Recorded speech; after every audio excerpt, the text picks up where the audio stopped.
Hello dear students, मैं हूं JP और स्वागत है आपका केमिस्ट्री गुरुजी चैनल में। आज जो हम पढ़ेंगे BSc first year inorganic chemistry से सेट 2019 के शॉर्ट क्वेश्चन। और यहाँ जो मैं आपको ये शॉर्ट क्वेश्चन कराऊंगा, ये शॉर्ट क्वेश्चन वे सभी होंगे जो इस बार आपको आपके यूनिवर्सिटी के एग्ज़ाम में मिलेंगे। फिलहाल हम जो सोल्व कर रहे हैं वो 2019 में जो शॉर्ट क्वेश्चन आए हुए हैं वे।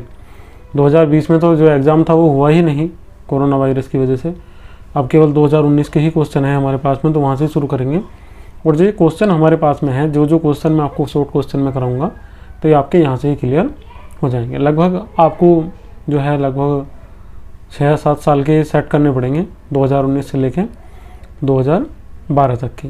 इसके साथ ही आपके जो शॉर्ट क्वेश्चन होंगे वे यहाँ से ही क्लियर हो जाएंगे। और अगर आपको वीडियो में कोई कमी नज़र आती है या कोई क्वेश्चन समझ में नहीं आता है तो उसके लिए आप वीडियो में नीचे कमेंट भी कर सकते हैं, ठीक है। चलिए देखते हैं क्वेश्चन नंबर फर्स्ट हमारा क्या है। तो जो क्वेश्चन नंबर फर्स्ट है हमारा वो है explain why electronegativity decrease down the group. इसने हमसे पूछा हुआ है कि जो इलेक्ट्रोनेगेटिविटी होती है वो डिक्रीज होती है ग्रुप में नीचे चलने पे, ठीक है। जब किसी भी हम ग्रुप में डाउन चलेंगे तो जो इलेक्ट्रोनेगेटिविटी है वो भी कैसी हो जाती है, डाउन हो जाती है। सबसे पहले तो ये देखेंगे कि जो इलेक्ट्रोनेगेटिविटी क्या होती है, व्हाट आर द इलेक्ट्रोनेगेटिविटी, ठीक है। तो हम यहाँ कोई एक कंपाउंड लेंगे। कंपाउंड यहाँ हमने लिया हुआ है HCl, ठीक है। तो यहाँ क्या है, H है हाइड्रोजन एटम और Cl है क्लोरीन एटम। इनके बीच में एक कोवेलेंट बॉन्ड बना हुआ है। तो क्लोरीन एटम और हाइड्रोजन एटम दोनों का नेचर होता है जो बीच में इनमें इलेक्ट्रॉन इनके बीच में जो बना हुआ है, जो कोवेलेंट बॉन्ड बना हुआ है उसे अट्रैक्ट करने का, ठीक है। जो कोवेलेंट बॉन्ड में 2 इलेक्ट्रॉन इन्होंने यूज़ कर रखे हैं उन्हें अट्रैक्ट करने का, ठीक है। जिसकी भी जो ये पावर एक्स्ट्रा होगी, ज़्यादा होगी, वो क्या काम करेगा, इन इलेक्ट्रॉनों को अपनी ओर को अट्रैक्ट कर लेगा, वो मोर इलेक्ट्रोनेगेटिव होगा, ठीक है। और जो नहीं करेगा वो लेस इलेक्ट्रोनेगेटिव होगा, ठीक है। तो दोनों में कोई इनमें ज़्यादा अंतर नहीं है।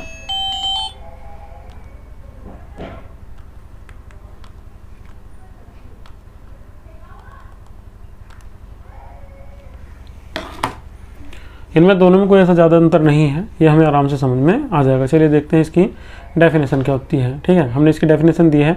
सबसे पहले इलेक्ट्रोनेगेटिविटी की डेफिनेशन क्या है, the tendency of an atom in A compound, ठीक है। किसी एटम में, किसी कंपाउंड में एक एटम की टेंडेंसी टू अट्रैक्ट करने की शेयर्ड इलेक्ट्रॉन, जो शेयर करे हुए हैं इलेक्ट्रॉन उन्हें, टूवर्ड्स इटसेल्फ, अपनी ओर को, is known as electronegativity of the atom, कहलाती है क्या, एटम की electronegativity. The electronegativity decrease in a group, जो इलेक्ट्रोनेगेटिविटी होती है वो डिक्रीज होती है एक ग्रुप में। द एटॉमिक नंबर डिक्रीज होती है एक ग्रुप में, बिकॉज, क्योंकि the atomic number and the number of shell is increase. जो एटॉमिक नंबर होता है, ठीक है, वो और जो नंबर ऑफ सेल होती है वे दोनों के दोनों कैसे होते हैं, इंक्रीज होते हैं। Whereas nuclear attraction force decrease, जबकि जो न्यूक्लियर अट्रैक्शन फोर्स है वो कैसा होता है, डिक्रीज। इन दिस स्टेज, इस कंडीशन में, इस स्टेज में, the electron larger distance from the nucleus, जो इलेक्ट्रॉन्स होते हैं वे न्यूक्लियस से एक लार्ज डिस्टेंस क्रिएट कर लेते हैं, ठीक है। जो न्यूक्लियर अट्रैक्शन फोर्स होता है वो घट जाता है, अर्थात न्यूक्लियस के बीच में और जो हमारे पास में इलेक्ट्रॉन्स हैं उनके बीच का जो डिस्टेंस है वो बढ़ जाता है। एंड इज देयर फोर्स, ठीक है नहीं, and is therefore held less tightly, और वे एक दूसरे को थोड़े से जो पकड़ रहेगी उनकी वो कैसी हो जाएगी, कमजोर हो जाएगी। हमने इसमें लिखा हुआ है लेस टाइटली, ठीक है। लेस टाइटली का मतलब मजबूती के साथ में, टाइटली का मतलब बंधने से है, और लेस टाइटली का मतलब हो जाएगा कमजोरी के साथ में बंधना। तो ठीक है, ये कैसे हो जाएंगे, एक दूसरे से जो होल्ड रहेंगे, जो बंधे रहेंगे, वे कैसे रहेंगे, less tightly. The electronegativity of alkali metals are follows. हमने इसमें ले रखे हैं, हमारे पास में एटम है, H है, Li है, Na है, K है, Rb, Cs, Fr, फ्रेंसियम तक के एटम हमने इसमें लिए हुए हैं। और जो हमने इलेक्ट्रोनेगेटिविटी की शो की है ये पाउली के अनुसार है। देखिए क्वेश्चन नंबर 2। क्वेश्चन नंबर 2 है हमारे पास में, arrange the following cations in order of decreasing size. ठीक है, ये जो हमारे पास में जो कैटायन है ये हमने किस ऑर्डर में अरेंज करने हैं, ये हमें करने हैं डिक्रीजिंग ऑर्डर में, ठीक है। तो हमने क्या काम करा, ये एटम देख लिए किस ग्रुप से हैं, तो जब हम इसमें देखेंगे तो हम इसे याद कर लेंगे। ये सेकंड ए से है हमारे पास में, और जो हमारे पास में सेकंड ए होता है उसे हम कुछ इस टाइप से याद करते हैं, बेटा, मांगे, कार, स्कूटर, ठीक है, यहाँ एस आ रहा है, कार, स्कूटर, बाप, रोए, ठीक है, इस टाइप से। अब हम देखेंगे तो ये जितने भी एटम्स हैं ये सारे के सारे कहाँ से हैं, ये सेकंड ए से हैं, और हर किसी पे कितना है 2 + 2 + 2 + 2 +। तो हमें यहाँ से ही पता चल जाएगा, जब हम ऊपर से नीचे चलेंगे तो जो इनकी एटॉमिक सेल्स हैं, ठीक है, जो एटॉमिक सेल्स हैं वे बार बार बढ़ेंगी। जैसे कि जो हमारे पास में ये इसमें जो सेल्स हैं पहले वाले में, ठीक है, ये सेल्स जो हैं Ra2+ में कितना है 6, Sr में 4, Ca में 3 और Ba2+ में कितना है 5। अगर आपको यहाँ से क्लियर नहीं होगा तो आप यहाँ से लिख लीजिएगा। Ba में जब हम इसका इलेक्ट्रॉनिक कॉन्फ़िगरेशन लिखेंगे तो कितना लिखा जाएगा 2 2, इसका लिखा जाएगा 2 8 2, फिर इसका लिखा जाएगा 2 8 8 2। तो यहाँ नंबर्स ऑफ सेल्स कितने हो जाएंगे 4, तो 4 शो करा है यहाँ हमने।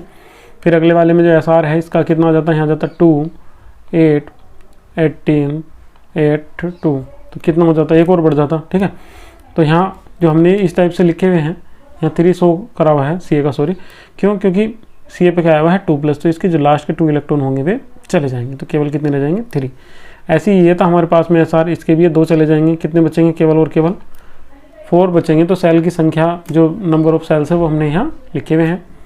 अब देखिएगा ध्यान से, नंबर ऑफ सेल्स किसी में कम है और किसी में ज़्यादा है, तो सबसे बड़ा साइज़ किसका होगा, सबसे बड़ा आकार किसका होगा, उसका होगा जिसमें नंबर्स ऑफ सेल्स सबसे अधिक होंगे, ठीक है। The maximum number of shells, समझ लीजिएगा। हमारे पास में यहाँ कोई एटम है, ये इसका न्यूक्लियस है, और जो इलेक्ट्रॉन है वे इसमें कुछ इस टाइप से अपनी सेल्स में चक्कर लगा रहे हैं। तो जब सेल्स का नंबर्स बढ़ता जाएगा तो जो साइज़ है एटम का वो भी तो बढ़ेगा, क्यों, क्योंकि जो एटॉमिक रेडियस होती है वो न्यूक्लियस से लेके जो उसका आउटर मोस्ट सेल होती है वहाँ तक की डिस्टेंस होती है, ठीक है। अगर इसकी एटॉमिक रेडियस बढ़ेगी तो इसका साइज़ भी बढ़ेगा, ठीक है। नंबर ऑफ सेल्स बढ़ने पे क्या होगा, उनका जो साइज़ है वो भी बढ़ेगा। तो इनमें जो सबसे बड़ा साइज़ है वो किसका है, Ra2+ का, उसके बाद में Ba2+ का, उसके बाद में Sr2+ का, और सबसे बाद में किसका है Ca2+ का। फिर इसके बाद में हमसे क्वेश्चन नंबर 3 पूछा हुआ है 2019 के सेट में, SiCl4 is hydrolysed but CCl4 is not hydrolysed, explain why reason. इसने हमसे पूछा हुआ है जो SiCl4 होता है उसका हाइड्रोलाइसिस हो जाता है, जबकि CCl4 का हाइड्रोलाइसिस नहीं होता है। इसका जो नंबर है, इसकी जो स्टोरी है वो ये है कि जो वैलेंसी होती है किसकी, कार्बन की, वो होती है 4, ठीक है, जबकि जो वैलेंसी होती है किसकी, Si की, वो होती है 6 तक, ठीक है। तो इसमें मैक्सिमम 6 है, और इसमें जो कार्बन की मैक्सिमम वैलेंसी वो कितनी है 4 है।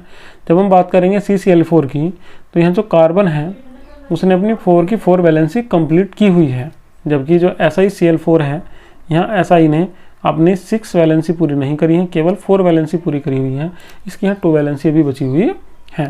तो ये क्या काम करेगा, ऐसा ही जो इसके पास में बची हुई 2 वैलेंसी है उन्हें काहे से कंप्लीट कर लेता है, H2O से लेके, ठीक है, H2O से कंप्लीट कर लेता है, और क्या हो जाता है, हाइड्रोलाइसिस हो जाता है। जबकि ये कम्प्लीटली फुलफिल्ड है, ये कोई अभिक्रिया नहीं करेगा, क्यों, क्योंकि इसकी वैलेंसी कोई भी बची हुई नहीं है, तो इसका हाइड्रोलाइसिस नहीं होता है। चलिए देखिए, इसका आंसर भी हमने ये लिखा हुआ है, maximum valency of carbon is 4, ठीक है नहीं, क्योंकि मैक्सिमम वैलेंसी कार्बन की कितनी होती है 4 होती है।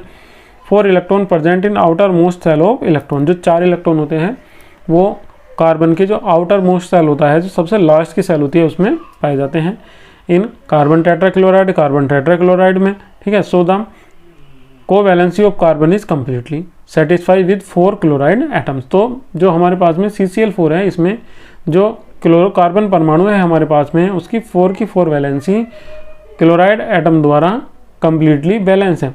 Therefore it was no tendency to react with water. तो इसकी यहाँ एक नेचर हो जाएगा, इसकी एक टेंडेंसी हो जाएगी वाटर से कोई भी रिएक्ट नहीं करने का। वाइल सिलिकॉन मैक्सिमम को वैलेंसी, ठीक है, एक बार ही आएगा, maximum valency is 6 in CCl4 silicon atom satisfy only 4 valency, with chlorine atom. तो यहाँ सिलिकॉन ने केवल 4 ही वैलेंसी को सेटिस्फाई किया है, जबकि इसकी मैक्सिमम वैलेंसी कितनी होती है 6। तो यहाँ इसकी जो 2 वैलेंसी है वो कैसी है, इनकम्प्लीट है। तो इन 2 वैलेंसी को कंप्लीट करने के लिए वाटर से रिएक्शन कर जाएगा और क्या हो जाएगा, हाइड्रोलाइसिस। इसकी रिएक्शन करने के बाद में सिलिसिलिक एसिड हमें यहाँ प्राप्त हो जाएगा। फिर इसके बाद में देखते हैं क्वेश्चन नंबर 4। क्वेश्चन नंबर 4 हमें दिया हुआ है SiCl2 और SnCl4 में से कौन सा मोर कोवलेंट है। ठीक है, ये क्वेश्चन हमें पूछा हुआ है।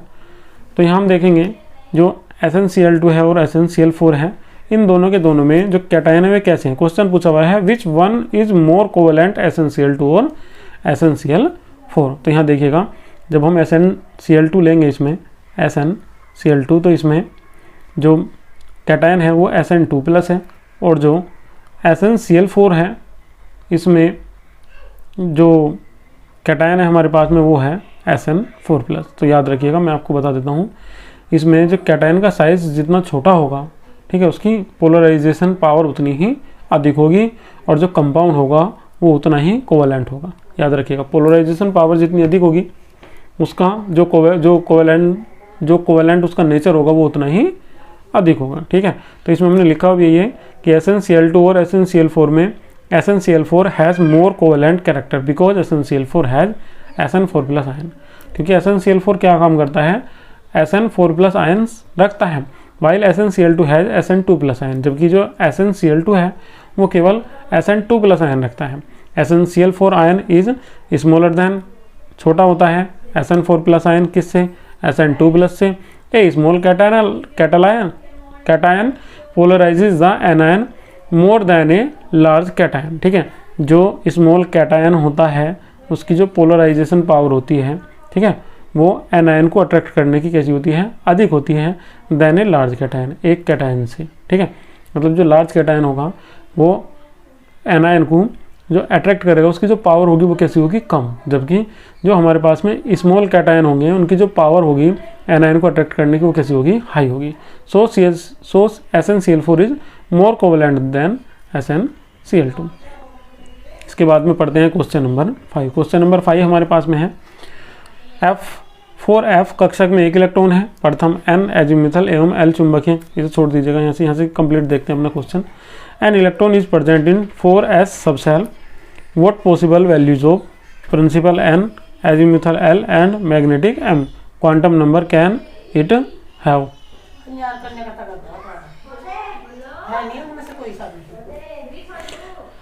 इसके बाद में देखते हैं इसका आंसर क्या है। आंसर दिया हुआ है हमें possible value of N, L, M और S 4F1 लास्ट सेल। ठीक है, हम देखते हैं, हमने यहाँ लिख लिया है कि हमारे पास में क्या है, जो हमें जो सब सेल दी हुई है वो हमारे पास में है 4F1। इस टाइप से हमें ये दी हुई है। तो ध्यान से देखिएगा, यहाँ जो N की वैल्यू है वो कितनी होगी, 4 होगी। तो N इक्वल टू कितना आ जाएगा, 4 आ जाएगा। अब हम L की वैल्यू निकाल लेंगे। तो जो L की वैल्यू निकलती है वो L की वैल्यू कुछ इस टाइप से निकलती है। S के लिए होता है 0, P के लिए होता है 1, D के लिए होता है 2 और F के लिए कितना होता है यहाँ 3, F इक्वल टू 3। अब यहाँ क्या मिला हुआ है हमें F, तो यहाँ L के लिए वैल्यू कितनी हो जाएगी, 3 हो जाएगी। L के बाद में हमें वैल्यू निकालनी है किसकी, M की। तो जो M की वैल्यू निकलती है वो इसके स्ट्रक्चर पे डिपेंड करती है जो L हमारे पास में निकल के आया है। ठीक है, तो यहाँ हमारे पास में क्या होगा, जब हमारे पास में L कितना है 3, तो हम L बराबर 3 से क्या काम करेंगे, N जो M की पॉसिबल वैल्यूज़ हमने निकाल लेंगे। तो यहाँ निकल जाएगी हमारे पास में 12 + 1 से। तो L की वैल्यू रख देंगे यहाँ हम, तो यहाँ हमारे पास में हो जाएगा 2 × 3 + 1 = 7। ठीक है, तो मैक्सिमम वैल्यूज़ कितनी हो जाएंगी हमारे पास में, इसकी 7 हो जाएंगी। और जो 7 वैल्यू हैं वे कौन कौन सी होंगी, चलिए एक बार देख लेते हैं। 1 2 3 4 5 6 7 इस टाइप से। जो 4th नंबर पे होगा 0, राइट हैंड में प्लस और लेफ्ट हैंड में माइनस, -1 -2 -3। ठीक है, तो यहाँ जो एक इलेक्ट्रॉन आया हुआ है वो किस में आया हुआ है, केवल और केवल फर्स्ट वाले में। तो यहाँ कितनी वैल्यू आ जाएगी इसकी, -3, तो ये M की वैल्यू हो जाएगी। और अगर इलेक्ट्रॉन का मुंह अपवर्ड रहेगा, ऊपर की साइड को रहेगा, तो इसका जो है S की वैल्यू होगी वो आ जाएगी +1/2। और अगर नीचे को रहेगा तो वैल्यू कितनी आ जाएगी, -1/2। हमसे अगला क्वेश्चन पूछा हुआ है, निम्न में से कौन सा यौगिक अधिक सहसंयोजी होगा। ठीक है, explain why reason which is more covalent in the following compounds. A point में हमसे पूछा हुआ है AgCl और NaCl। अब AgCl मोर कोवेलेंट होगा या NaCl। और दूसरा हमसे पूछा हुआ है इसमें पॉइंट नंबर बी में LiCl और KCl। अब देखिएगा ये जो हमसे सेकंड पॉइंट जो पूछा हुआ है बी, ये तो हम आराम से समझा देंगे। जैसे कि जो Li प्लस होता है इसका जो साइज होता है वो कैसा होता है, स्मॉल होता है, किससे, K प्लस से। तो इसमें तो ये वाला अधिक कोवेलेंट हो जाएगा। मगर जब हम बात करेंगे इनकी AgCl की और NaCl की, तो यहाँ जो AgCl का जो इलेक्ट्रॉनिक कॉन्फ़िगरेशन होता है वो होता है नॉन इनर्ट गैस जैसा, ठीक है। और नॉन इनर्ट गैस होने के कारण ये जो स्क्रीनिंग इफेक्ट होता है, जो स्क्रीन इफेक्ट होता है उसे कम दिखाते हैं ये, ठीक है नहीं। तो इसमें लिखा हुआ भी हमने कि the d electrons of Ag plus ion screen the nuclear charge less effectively. इस कंडीशन में क्या होता है, जो न्यूक्लियर अट्रैक्शन फोर्स होता है एटम्स का, आयन का, वो इंक्रीज हो जाता है, बढ़ जाता है। So the Ag plus ion is greater polarising power than Na plus. तो इसमें हमने समझाया भी यही है कि Ag plus polarising power is greater than Na plus. Ag plus की जो पोलराइजिंग क्षमता होती है, वो जो पोलराइजिंग पावर होती है वो ग्रेटर होती है किससे, Na प्लस से। बिकॉज क्योंकि Na प्लस हैविंग सेम, ठीक है ना, same electronic configuration as non inert gas. क्योंकि जो Ag प्लस होता है वो रखता है electronic configuration as non inert gas, non inert gas जैसा इलेक्ट्रॉनिक कॉन्फ़िगरेशन रखता है। जबकि जो Na प्लस आयन होता है वो नोबल गैस जैसा ही इलेक्ट्रॉनिक कॉन्फ़िगरेशन रखता है। In this condition the d electrons of Ag plus ion screen the nuclear charge less effectively, ठीक है, than s and p electrons. So the Ag plus ion is greater polarising power than Na plus. Na plus और AgCl हम पहले ही समझ चुके हैं। ये हमारे पास में जो NaCl है, NaCl is more covalent than LiCl। In the both compounds जो नेगेटिव आयन है इन दोनों में वो सेम है, LiCl में भी और NaCl में भी। तो यहाँ जिसका साइज छोटा होगा वो क्या काम करेगा, अधिक पोलराइज करेगा, और जो जितना ज़्यादा पोलराइज करेगा उतना ही कोवेलेंट कंपाउंड बनाएगा। इसके बाद में हमारे पास में है क्वेश्चन नंबर 7। क्वेश्चन नंबर 7 हमारे पास में है oxygen is a gas whereas sulphur is a solid. Why, देखिए जो ऑक्सीजन होता है वो एक मॉलिक्यूल अणु है, ठीक है।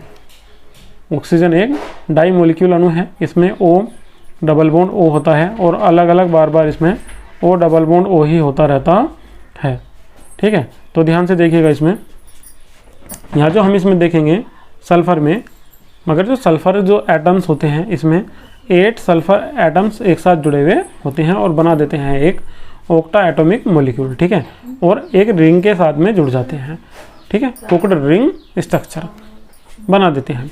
और ये जो हमें संरचना दिखाई गई है ये किसकी है, फास्फोरस की है, फास्फोरस की है, ये नहीं है। जो हम सल्फर की संरचना देखेंगे तो इसमें हमें 2 संरचनाएं दिखानी है। एक हमें दिखानी है इसमें शो करनी है ऑक्सीजन की और डबल बॉन्ड O वाली, और दूसरी हमें शो करनी है इसमें सल्फर की। तो इस टाइप से हम इसे शो कर देंगे, जिस टाइप से हमारी हुई वही है, ठीक है, इस टाइप से। तो हम यहाँ इसमें बना देंगे। तो यहाँ इसमें 8 सल्फर के एटम एक साथ जुड़े हुए हैं। फिर इसके बाद में देखते हैं क्वेश्चन नंबर 8। क्वेश्चन नंबर 8 में है हमारे पास में कक्ष तथा कक्षक में अंतर कीजिए। हमें यहाँ अंतर समझाना है, कक्ष क्या होता है और कक्षक क्या होता है। तो यहाँ हम देखेंगे इसमें कि जो हमारे पास में कक्ष होता है, ठीक है, जो हमारे पास में ऑर्बिटल्स होते हैं और ऑर्बिट्स होते हैं, इनमें क्या अंतर होता है। जो ऑर्बिट्स होते हैं ये तो हमारे पास में ये होते हैं जिनमें एटम के चारों ओर जो इलेक्ट्रॉन बार बार घूमते रहते हैं, ठीक है, जो अराउंडिंग करते रहते हैं। और जो हमारे पास में कक्षक होते हैं, ऑर्बिटल्स होते हैं, इनमें मैक्सिमम प्योरिटी होती है किसकी, इलेक्ट्रॉन्स की, ठीक है। जहाँ इलेक्ट्रॉन्स होंगे उनकी क्या होगी, मैक्सिमम प्योरिटी। तो यहाँ हम देखेंगे इसके आंसर में जो हमने लिखा हुआ है कि N orbit is a planar और 2 dimensional circular पथवे the maximum number of electrons in A orbiters. ये हमने मैक्सिमम नंबर ऑफ समझाए हैं, मगर जो ऑर्बिट्स होता है उसकी डेफिनेशन केवल यहाँ तक ही है। N orbit is a planar और 2 डायमेंशनल सर्कुलर पथवे। एक पथ होता है जिसपे जो इलेक्ट्रॉन है वे क्या करते हैं, घूमते रहते हैं। The maximum number of electrons in a orbit कितने हो सकते हैं, 2n स्क्वायर हो सकते हैं। Whereas n is the number of shells. जो n है वो नंबर है काय का, सेल्स का। जैसे कि जो मैक्सिमम नंबर्स होंगे किसमें, फर्स्ट वाली सेल में वो कितने होंगे, 2 × 1 स्क्वायर इक्वल टू 2, और सेकंड में कितने होंगे, 2 × 2 स्क्वायर इक्वल टू 8। और जो ऑर्बिटल्स होंगे इनमें क्या होगा, जो ऑर्बिटल्स होते हैं हमारे पास में वे कौन कौन से होते हैं। सबसे पहले तो इसमें हम सब सेल देखेंगे S, P, D और F। ये जो S, P, D, F हमारे पास में सब सेल होते हैं, इनमें ही ऑर्बिटल्स होते हैं। जैसे कि S में होता है 1, P में होते हैं 3, D में होते हैं 5 और F में होते हैं कितने, 7। क्वेश्चन नंबर 9 देखेंगे। हमसे क्वेश्चन नंबर 9 में पूछा हुआ है which has larger size in each pair give reason. Na+ में और Mg2+ में, Ca2+ में और Cu+ में। तो ये यहाँ का तो हम इन दोनों का रीजन आराम से समझा देंगे। हमारे पास में केवल 2 ही पॉइंट्स ऐसे होते हैं जिनसे हम ये बता सकते हैं कि जो एटम या आयन उसका किसका साइज लार्जर होगा और किसका स्मॉलर होगा। एक तो होता है नंबर ऑफ सेल्स और दूसरा होता है न्यूक्लियर चार्ज। अगर दोनों के दोनों में नंबर्स ऑफ सेल्स डिफरेंट हैं तो जिसमें नंबर्स ऑफ सेल्स मैक्सिमम होंगे उसका साइज़ कैसा हो जाएगा, बड़ा हो जाएगा। नहीं तो न्यूक्लियर चार्ज से देखेंगे, ठीक है। जिसमें न्यूक्लियर चार्ज मैक्सिमम होगा वो साइज़ में छोटा होगा। अगर दोनों में नंबर ऑफ सेल्स सेम है तो जिसमें न्यूक्लियर चार्ज मैक्सिमम होगा वो छोटा होगा, स्मॉलर होगा, और जिसमें लोअर होगा वो साइज़ में मैक्सिमम होगा। तो यहाँ हमने इसमें ये लिखा हुआ है, इसे आप देख सकते हैं आराम से। Mg2+ ion and Na+ ion electronic configuration are as follows. Mg का ये है, Na का ये है। Mg2+ and Na+ both have same number of shells. इनमें जो नंबर ऑफ सेल्स है वो कैसी हैं, सेम हैं। अब न्यूक्लियर चार्ज की बात करेंगे तो जो Mg2+ आयन है वो एक प्रोटॉन अधिक रख रहा है, किससे, Na+ से। If the number of proton increase then nuclear attraction force, ठीक है नहीं। यहाँ क्या है, जो न्यूक्लियर अट्रैक्शन फोर्स है वो अधिक हो जाता है। अगर प्रोटोनों की संख्या, कैसे प्रोटोन के जो नंबर्स होते हैं वे इंक्रीज होंगे तो जो न्यूक्लियर अट्रैक्शन फोर्स है वो भी कैसे हो जाएगा, इंक्रीज हो जाएगा। Number of shells is equal, so the nuclear attraction force in Na+ ion and Na+ ion is less than Mg2+।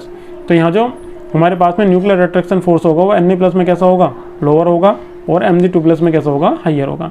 Due to this fact the size of Na+ greater than sodium, ठीक है नहीं, Na+ greater than sodium नहीं आएगा, magnesium ion आएगा, Mg2+ ion, सो Mg2+ less than Na+।